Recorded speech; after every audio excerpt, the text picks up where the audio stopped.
Shalom my dear friends. நீங்கள் மகிழ்ச்சியாக நான் கர்த்தருக்குள்ள விசுவாசிக்கின்றேன். இந்த நேரத்தில் நம்முடைய தேவனாகிய கர்த்தர் வார்த்தையை நினைப்பூட்டுகிறார். என்ன அப்படின்னா, நம்முடைய சிந்தனைகள் அநேக காரியங்களாக இருக்கலாம். நாம் இதெல்லாம் இப்படி செய்யலாம் அப்படின்னு சொல்லி நினைச்சிட்டு இருக்கலாம். இதெல்லாம் நம்முடைய காரியங்கள், நம்முடைய சிந்தனைகள் எப்படி இருக்கும் அப்படின்னா, எதிர்காலத்தை நோக்கி நம்ம இதெல்லாம் ஆயத்தப்படுத்தணும், தயார்படுத்தணும்னு நினைச்சிட்டு இருப்போம். ஆனால் கர்த்தருடைய சிந்தனைகள் வேறு என்கிறார். நாம யோசிப்போம், என்னன்னா இந்த வழியில போய் இவர்கள் மூலமாய் நாடி நம்ம அந்த இடத்த பெற்றுக்கொள்ளலாம், அந்த ஆசீர்வாதத்தை பெற்றுக்கொள்ளலாம் அப்படின்னு நினைச்சிட்டு இருப்போம். ஆனா கர்த்தருடைய வழிகள் அவைகள் அல்ல.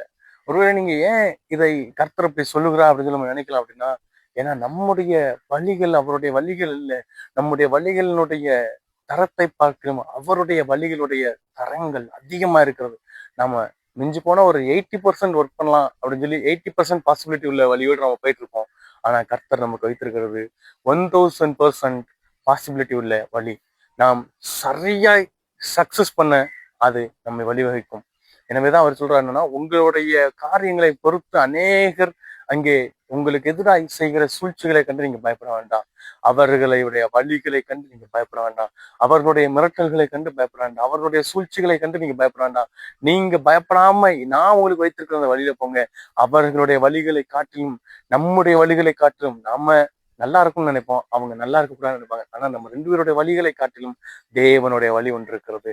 அவருடைய வழி மிகவும் மகத்துவமான வழி. நாம் சிந்திக்கிற சிந்தனை அல்ல, கர்த்தர் சிந்திக்கிறது. அது காலாகாலம் நித்திய காலம் நிற்கும், தலைமுறை தலைமுறையாக நிற்கும் என்று இன்றைக்கு நினைப்பட்டிருக்கிறார்.